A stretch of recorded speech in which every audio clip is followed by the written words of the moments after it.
Okay, alright. Okay, hello everyone. I think we will wait for a few more people to join and then we'll start. If you can bear with us, I think we'll start in about 3 minutes and then we'll start talking about publishing and editing. And I'll introduce myself, of course. Yeah. If you see me looking down, I'm communicating with my colleagues on the phone.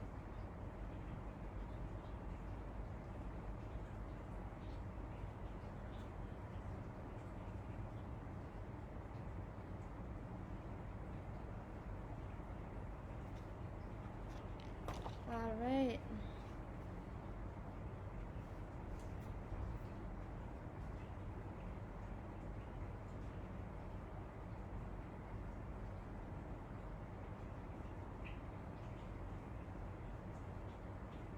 Okay, great. All right, great. I think it's working now. So let me begin. Hi, everybody. I am Nadine Faisal. I am an editor and publications officer at Gerak Budaya. So please bear with me as we experiment with this kind of event platform. I, as well as most of you, probably are working from home during this movement control order. So I live with my family. If you hear any music suddenly come up, I apologize, but yes, we will start with talking about publications and editing. Okay. Even though I'm just in front of a camera, it's definitely like I'm talking to a public audience. Okay, so I will be walking through a series of questions, beginning with this. What is a publication company? How does Gerak Budaya differ from other bookstores? I'm referring to an outline here. So, Gerak Budaya, if you've ever visited our bookstore in PJ, sells a lot of books on many different topics. Primarily, we try to propagate knowledge on politics, history, social science in Malaysia. We publish a lot of topics on local interest. And we have books from specialty publishers such as Z Publishing, NUS, academic books, as well as books for a general audience. So the way Gerak Budaya differs from bookstores such as Kinokuniya, Lit Books, for example, is we also publish our own titles under our publications company. So we aim to publish critical perspectives, and we are open to publishing non-fiction as well as fiction. So that's one way Gerak Budaya differs from other companies. Not only do we sell books from various different publishing houses, we also publish our own books. And therefore, you guys are welcome to submit books and manuscripts for us to review and also consider for publication. Alright, so this is primarily, of course, a topic. This is about how to get your book published. But how do we find books to publish? So it comes about in various channels. The most straightforward is when we receive a manuscript fully. It's completely done. We are reading it from start to finish. And that's the most straightforward, because all we have to do in that process is read the manuscript that is submitted and then review it. Does it match with our publication goals? Is it a compelling argument? Is it structured properly?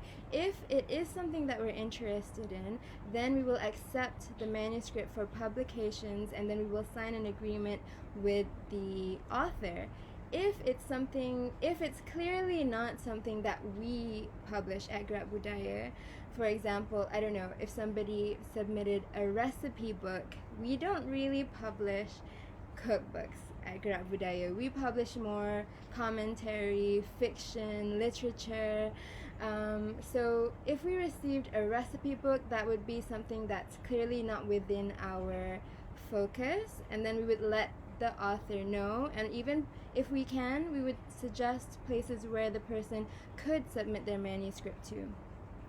Sometimes things fall into the gray area. It's not completely evident that this is a manuscript that we should accept, but it's also not completely evident that it's a manuscript that isn't a gem that we can publish. In such cases, we take more time to evaluate the manuscript, and if we end up, we might not reject it outright, but suggest ways of improving the manuscript so that the author can send it back to us, and then we can reevaluate whether we want to publish it or not. So that's the process if it's a manuscript submission. They send it to us, we review it. We sometimes even outsource reviewers depending on whether certain subject expertise is required, in which case we will scout the person with that subject expertise, ask them whether they can review this manuscript for a fee, and then get their informed opinion. Yes. And then we will let the author know whether or not we accept the manuscript for publishing, and then we will sign an agreement, and then begins the whole editing process until we reach the final product. If we don't get full manuscript submissions, we may also receive book proposals. This is when there's an idea that is presented to us by an author about some topic that the person wants to write. We definitely are open to book proposals, and in these cases we will have a conversation with the author. Okay, what is your area of focus? What's the scope going to be like for this book? And then there will be a lot of back and forth until we reach a solid concept for a book. And we might, the point at which we agree to publish is really case by case basis for this kind of thing. We might commit to publishing right at the very outset when you haven't got a manuscript written yet at all, or it might be okay, we have this solid idea now. After discussing, we've refined the idea and we think it would be great, so write it and then send it to us, and then we'll commit to publishing if the final product is something that we think matches our publication goals and our publication standards. Alright, so that was 2 ways already. That was, we received submitted manuscripts, or we received book proposals. A third way we scout projects, or a third way that projects come about in undergrad Budaya publishing, is if it is a publisher initiated project, and we have a few of these that are in the works right as we speak.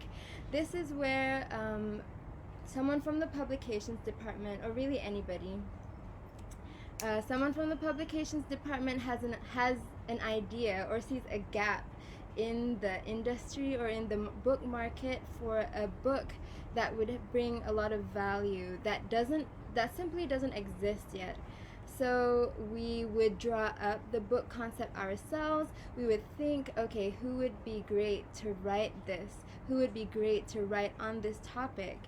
Perhaps what organizations can we collaborate with to find people who would write well on this topic? Let me give you an example. At the moment, we are working on a book about Malaysian literature. So we have a lot of things published in Malaysia, a lot of fiction, a lot of non-fiction. And in terms of literature, we have a rich landscape of published material in English, Bahasa Melayu, Bahasa Mandarin, and even Tamil, and other languages for sure. We have even Malaysian books, I guess you could say, because they're a result of someone who's living, the works of someone who's living in Malaysia, and it's in Syrian Arabic, translated into English to be widely accessible to other readers. So we're creating this book about Malaysian literature, and then so the process was, alright, somebody has this idea, and then the person solidifies the concept, brings it to the rest of the team, and then we refine it even further, and we find people who would be great at writing this. That book will be coming out. That's let's see, that is aimed for publication during June, July, mid-year, if everything goes well. By the way, if you've just tuned in, welcome to this Ask Me Anything about publications and editing. I am Nadine Faisal. I'm a publications officer at Grab Budaya, and please don't hesitate to ask questions in the comments. I will get to them. Alright. So just to recap, publications, Grab Budaya publishes books, and the way we find what to publish is through submissions of manuscripts, submissions of book proposals, or publisher-initiated projects. So how does a book move from manuscript to finished product on the shelves? Well, as you saw in the ad, this isn't Ask Nadine anything about publications only, but we also have input from my teammate in the publications department. So let's begin with the process of editing. I will read out, actually. Let me know if you can't see me anymore. But I will read out a little excerpt from something my colleague prepared about editing. Alright. So we receive the manuscript and it comes into our hands, either myself, William, my colleague, or a freelance editor who we outsource the project to. And there are many capable freelance editors who we rely on. What happens when the manuscript is in our hands? Let me read out to you. What exactly does an editor do? They are not there simply to check for grammar and spelling, although that comes later. The editor's role is to suggest ways to make the articles more engaging and easier to understand. Any written work, be it a novel, a thesis, or a short article, must communicate information intelligently without sounding patronizing or overbearing. Therefore, the editor must always see things from the reader's perspective. Their job is not just to check if everything is good to go, although some editors specialize in that task. Very often, it can be difficult to know how to start editing, especially if you are working on your own writing. It can be difficult to trim down something you have just written, but there are always superfluous words or misleading sentences. It helps to give yourself time and space between writing, or even to have someone else look at your work and access it critically. Only then can you polish a decent work into something truly great. So that's basically what happens during editing. We take a raw, unpolished gem and read through it and ask ourselves these questions in the place of a reader. Does the argument make sense? Is it structured logically? Does the argument come out as clearly as it could? And if not, we work with the author to kind of answer those structural questions. So editing is the process in the whole overarching publications process that takes the most time, depending at what stage the manuscript is at. So that would be developmental editing, asking questions about the argument itself, about the structure, and how we can refine it further together. And then we might move on to copy editing once we have a more polished article. That would be looking at the text on a paragraph level. Does this part make sense? Does this paragraph need to be restructured? How may we improve the language? Is there some repetition in this manuscript? That would be copy editing. Grammar mistakes, at this point, we go through a manuscript multiple times at Grab Budaya, and I believe at any single publications house. That's because it's easy to miss out things during one single pass through. So the first pass through, you might notice all the grammatical mistakes, all of the structural kind of inconsistencies, any repetition. So that would require an entire reading to kind of get a grasp of the entire manuscript as a whole. And then we take a closer look, and then we take an even closer look to make sure that there aren't any typographical mistakes, punctuation mistakes, etc. And that would be kind of copy editing and proofreading. Alright, I hope that's clear. That's the editing process in general, and it's definitely a very collaborative process with the author, because sometimes we note that, oh, you know what, this part isn't clear. Can you please elaborate further this subtopic of your argument? And then the author has to write another section and then give it back to us. So the manuscript is always changing hands. But after several rounds of that, depending on the manuscript, it's always case by case.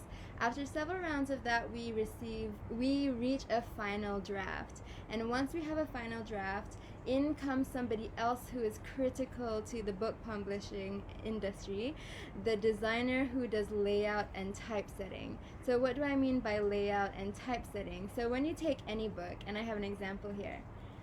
I have Charlene Harris's book, Dead as a Doornail. It's just a random book that I took from the shelf that's behind this laptop. If you open up the page, you can see that the text is laid out well. And you can see different elements on the page. You see the page number is at the corner. You see a little piece here that says the title. And over here on this page, it says not the title but the author's name. And it might differ from book to book. So the person who puts the text onto the page is not the editor. At least if they have that differentiation of department. Maybe sometimes in a very small publishing company, one person does everything. But in Gerak Budaya, we have a dedicated person to do layout and typesetting. So the person who does layout and typesetting is the one who takes it from the Word document, because manuscripts are submitted to us in Word doc format. So the person takes the Word file and then brings it into InDesign and then creates the page layout. So the text is moved onto the page, and basically you create a digital version of what the printed book would look like. And then the person has to do basically every page manually, because sometimes maybe alignment issues, you have to make sure. There are various things that the typesetter and layout designer has to take note of. So someone specialized does that. And the person in Gerak Budaya, her name is Janice. We rely on her very much, and she does great work. So that's layout and typesetting. So basically getting your words onto the page. And after layout and typesetting, the finished typeset file, now it's in a PDF format. It's not editable just by, you can't like change the paragraphs willy-nilly. It's a PDF. It's kind of final. Then it goes through another read through to proofread. And you'd be surprised how many things you can catch during this stage, even if you've gone through the manuscript multiple times in the editing process with the author, with yourself. If a second pair of eyes took a look at it, then with that editor. That's because when you're editing a manuscript, you're very, very close to the written text. You're very, very close to the argument, to the ideas. So it is helpful to take a step back and actually even some time away from the editing process, so that you can return to it with fresh eyes, and it's basically new again to you. And then this quality is what allows you to see the small mistakes that you didn't see the first time you went through it or the second time you went through it. Furthermore, during the layout and typeset process, small errors might occur. There was one manuscript, for example, a book that we have just released and is available for sale. It's called Idea-Idea Melayu Tentang Pembangunan by Professor Shaharuddin Ma'aruf.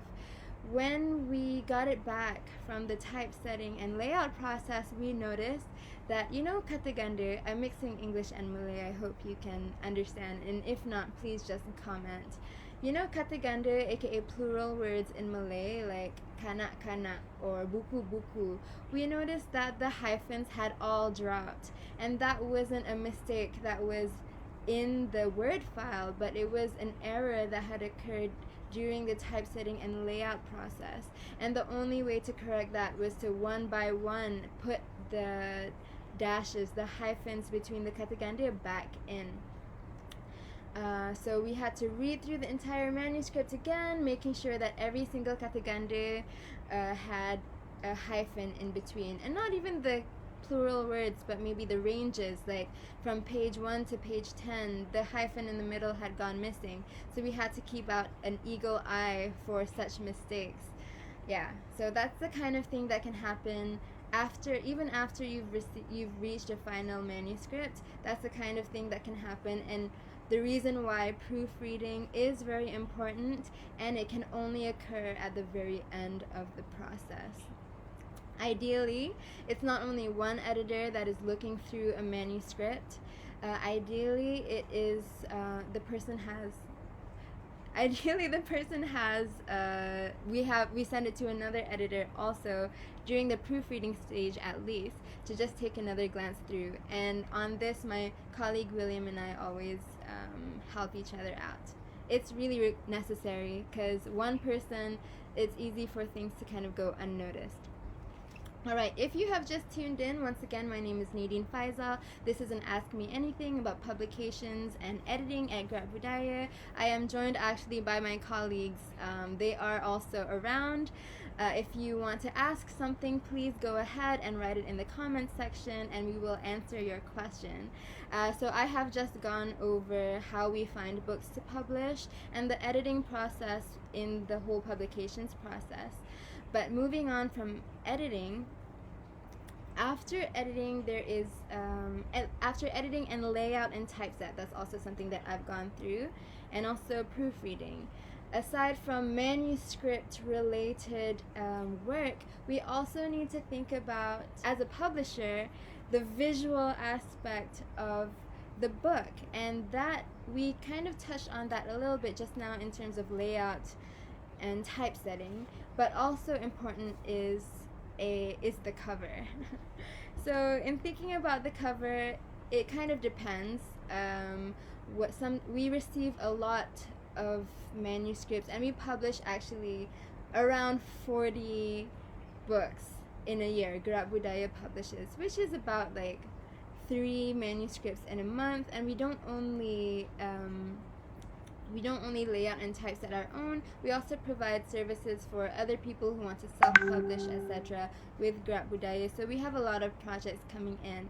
But every so often we will give extra attention to the cover of the manuscript that we're publishing. And this is actually something that is becoming an increasing focus at Grab Budaya, because we want our books to look good. And when considering cover design, we think about the tone that the book conveys, and the kind of audience we want it to attract.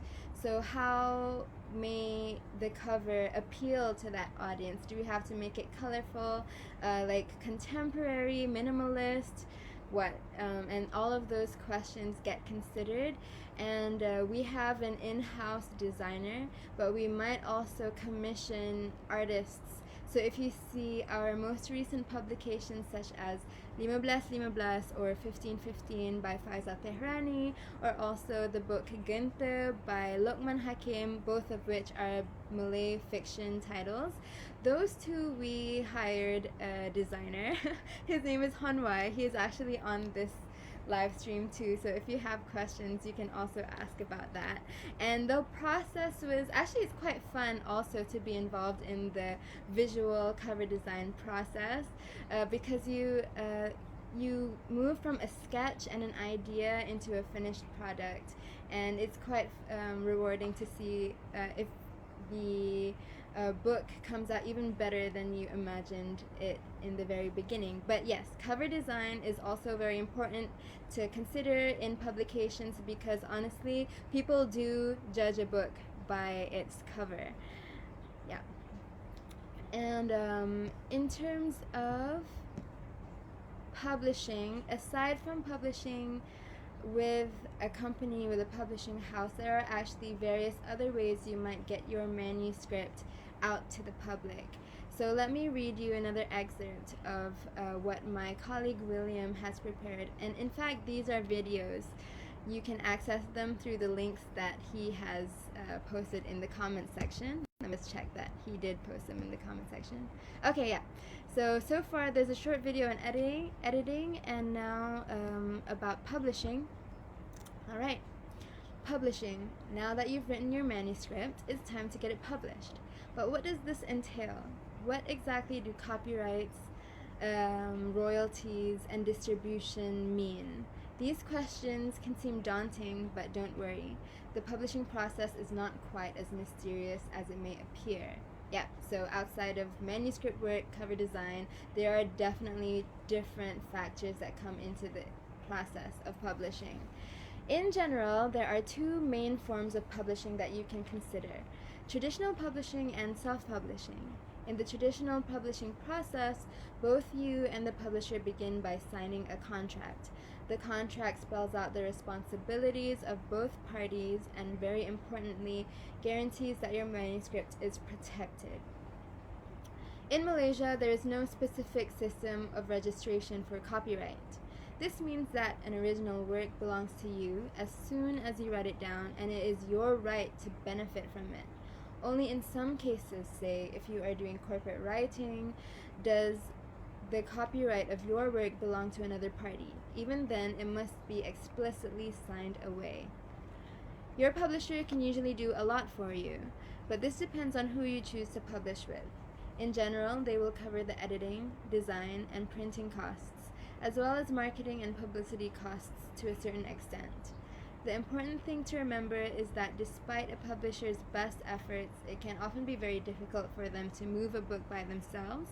Therefore, it is incumbent upon the author to help in this process. So everything that I walked you through in terms of the editing process, the proofreading, typeset and layout, if we accept your manuscript and we publish it under our publication house, then all of the costs incurred throughout the process we cover.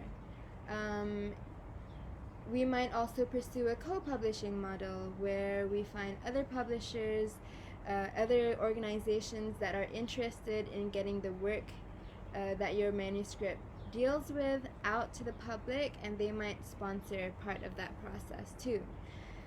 If we don't accept your manuscript for publishing under our house, don't fret.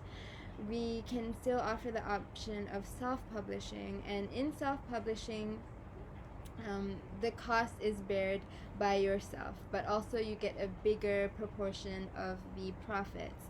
So let me tell you now what the costs are, and also the royalty percentages, etc., of publishing a book at Gerak Budaya in the standard model, because these are always up for negotiation. So the costs involved in publishing a book with us is printing your book, editing the book, layout and typeset of the book, cover design, distribution. So Gerak Budaya is an experienced distributor in Malaysia. We shelve our books in MPH, in Kinokuniya, in Popular, as well as many independent bookstores across the country. So we have a specific department which approaches book buyers from these different companies and shows them, okay, this is the list of books that we have come out with, that we have received for distribution in this month or in this week even, because we're always receiving new things. Which books do you want to buy? And these are the benefits of buying them. We definitely do the work to kind of sell your book for you. So distribution is one cost. The bookstore that stocks your book will take a portion of the retail price. So in terms of the retail price of a book, it needs to incorporate that, how much the bookstores profit or benefit from selling that book in their store. We also take a percentage of the retail price to cover our in-house costs. So after all of those different parties are paid, we well, not after, because it's the percentages are already established in the publishing agreement at the very beginning, but typically the royalty that the author is entitled to is 10%. So for example, if your book costs 70 ringgit, then for every book sold you get 7 ringgit. If you sell 100 books, then your royalty is a total of 700. And how often you receive this royalty is typically once every 6 months. We work on kind of a half-year basis, because also books take a while to move. But that's the cost of publishing. Alright, so I've basically gone through the main information that I wanted to impart.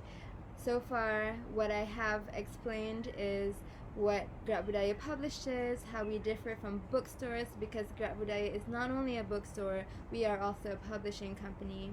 How we find books to publish. I walked through the publications process. I explained the different publishing models, which include traditional publishing, self-publishing, co-publishing, and I also kind of broke down the costs involved in the entire process of publishing.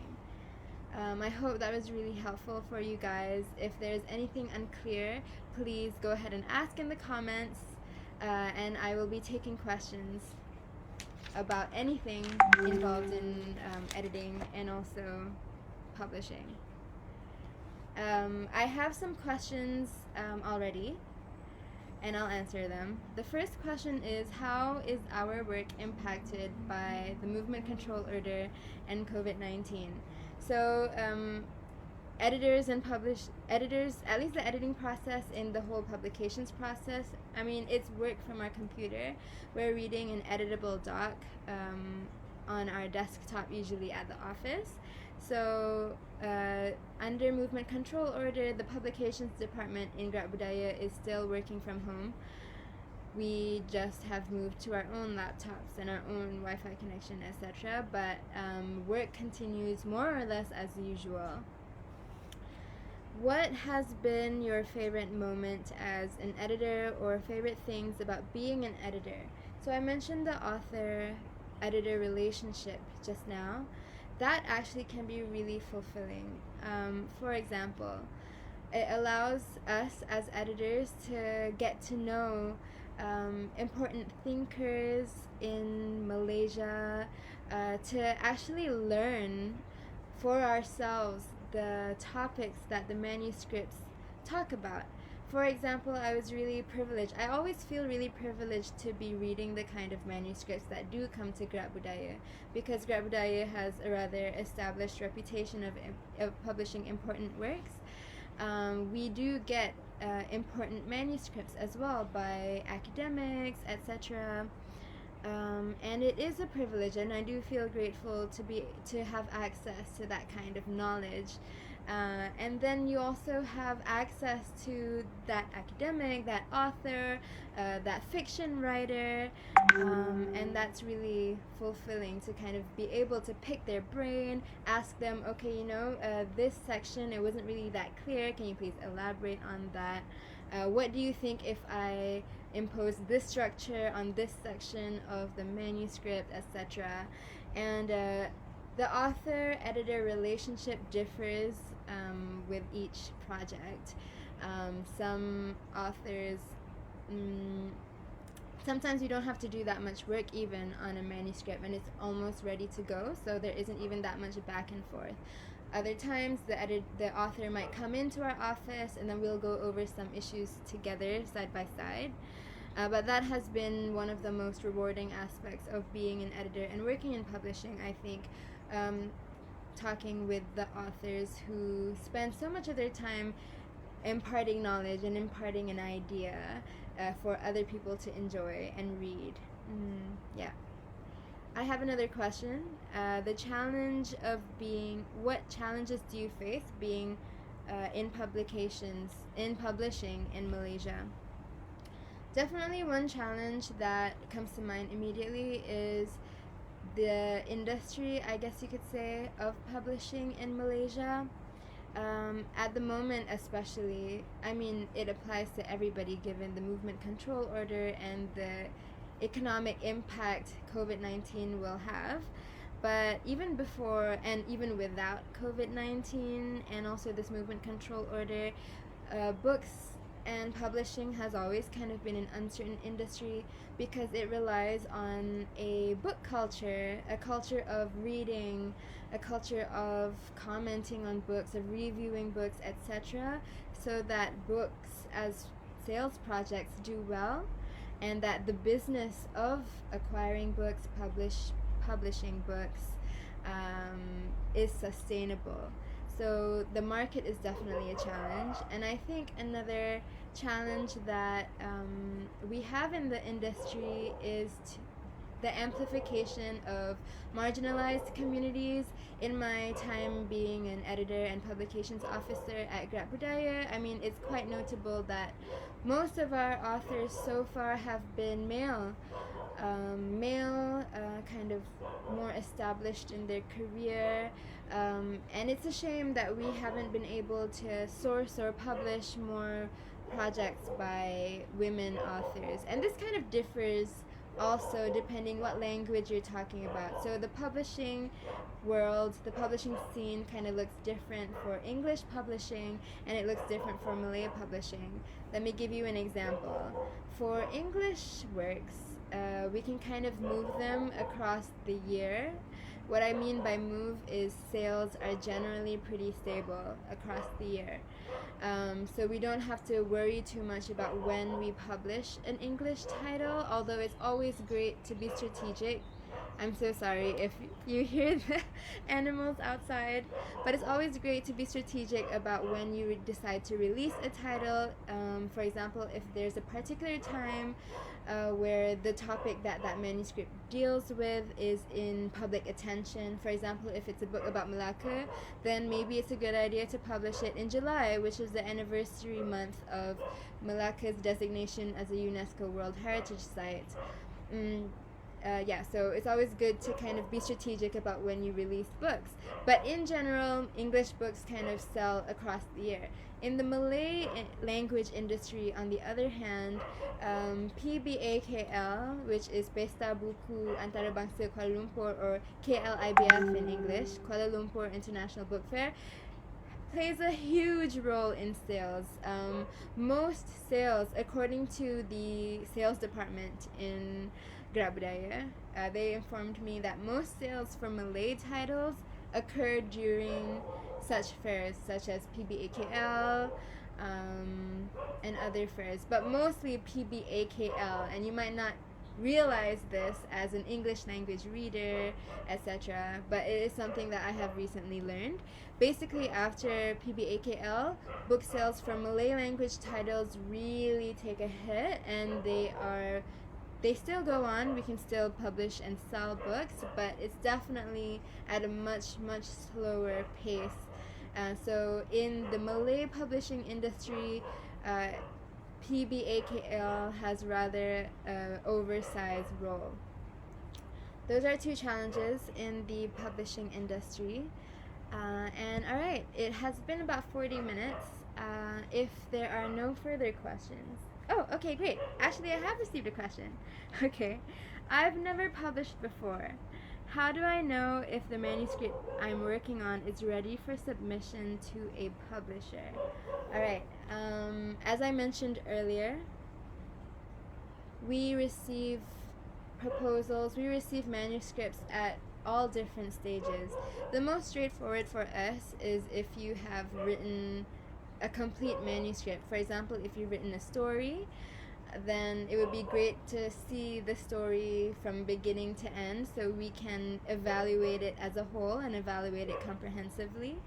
But if you haven't finished your project yet and you kind of just want to see what level of interest you would get from publishers, you can still send what you have. You can send a sample chapter, you can send an outline. If we aren't satisfied with the information that you provide, we will always ask you. So don't hesitate to send us, even if it's just an idea, a project that you want to work on. So really, how do I know if the manuscript I'm working on is ready for submission to a publisher? Ideally, it's completely done, final draft, but honestly, you can send it at whatever stage. You just have to be prepared to describe your project. At the very least, you have a solid concept that we can discuss, and it's always a collaborative thing too. We refine the process further until we polish the gem and achieve something that would do well on the market, but also imparts your idea or imparts your argument in the best possible way. So you've never published before, it's okay, just send it to us and then we'll help you out. It's definitely a collaborative process. All right, that was one question. Any other questions? I'll take it from the crowd. Let's see.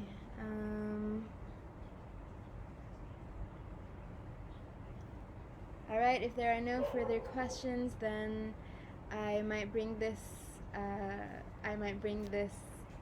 session to a close. You can still submit questions. I'll leave it on for another maybe 1 or 2 minutes. But if you have a question that you only think of after, don't worry, still comment, and we will get to you in writing, or we'll answer you in the comment section, or we'll send you an email or something. Don't be afraid to reach out to us about anything. We are contactable at penerbitan@gerakbudaya.com penerbitan@gerakbudaya.com penerbitan@gerakbudaya.com. My name is Nadine. You can also reach me directly at nadine@gerakbudaya.com, which is NADINE@gerakbudaya.com. I really hope that this session has been useful. Do keep questions coming in. We will still respond to them. And as an overview, the editing process, the publications process is multifaceted. It involves editing, layout and typesetting, cover design, printing, distribution.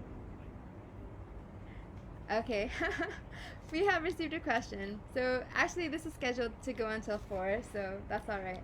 How popular are novels published with Gerak Budaya in terms of sales?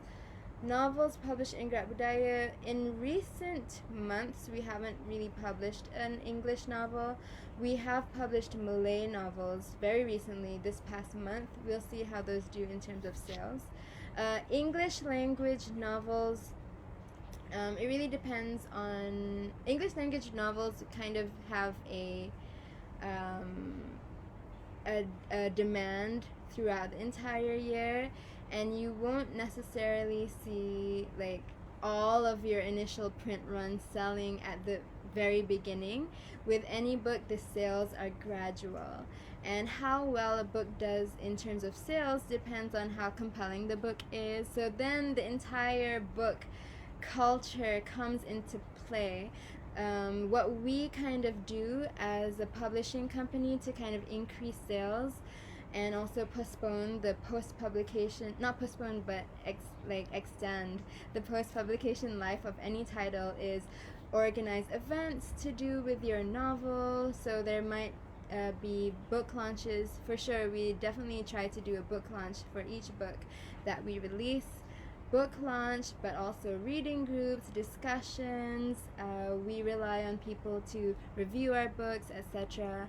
In terms of sales, definitely you can't make a living off of publishing novels in Malaysia yet, but definitely you can make some money, and books do sell. I mean, if it's a good book, then it should do well, but also publicity plays a big part. So you would also have to be prepared as an author to take an active role in talking about your book to media, to newspaper, on the radio, and also hyping up your book. Because also as a small publishing company, we do our best, but there's only really so much we can do, and it also depends on how your book is received within the readership of Malaysia and also elsewhere. So these are all questions we take into consideration when we're evaluating a manuscript. I hope that answered your question. I'm so sorry I can't really give concrete numbers, but yeah, sales happen. Sales are gradual for novels, as with any actual English book actually. Alright, I think that will be the last question I take. Thank you very much. I hope that you guys stay safe during this movement control order period. Hopefully it doesn't extend beyond the next 2 weeks, or I guess like the next week, since we're already at almost the end of the week for this movement control order. Yeah, yeah, thank you so much for tuning in. Get in touch if you want to. Yeah, I'll sign out. I'm Nadine.